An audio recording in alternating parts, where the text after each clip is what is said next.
Ahmedabad Rajkot 6 lane હાઈવેની કામગીરી ચાલી રહી છે, પરંતુ રસ્તાની આ કામગીરીમાં ભ્રષ્ટાચાર થયો હોય તેમ કેટલાક સ્થળો પર રસ્તા અત્યારથી જ તૂટવા લાગ્યા છે।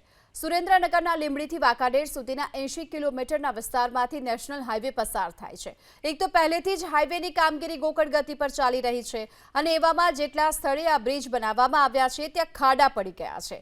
કેટલાક સ્થળે તો રસ્તો 2 ફૂટ સુધીનો બેસી ગયો છે। ગ્રામજનોનો એ પણ આરોપ છે કે આ રસ્તાના કામમાં ભ્રષ્ટાચાર થયો છે। ડોડિયા ગામ પાસેના ટોલ પ્લાઝાની ખોટી ડિઝાઇનના કારણે અવારનવાર અકસ્માતની ઘટના પણ બની રહી છે।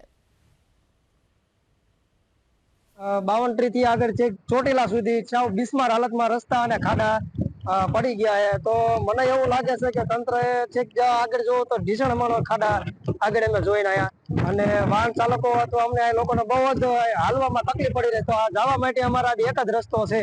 અમને એવું લાગી રહ્યું છે, શંકા થાય કે હલકી ગુણવત્તાવાળો માલ વાપરેલો છે અને તમે જોઈ શકો તો ખાડા પણ પડી ગયા અને આખો બેસી જો એવું લાગે છે। ત્યારે ન્યૂઝનો અહેવાલ પ્રસારિત કરો તો આ લોકો તંત્ર ધ્યાન દોરે છે।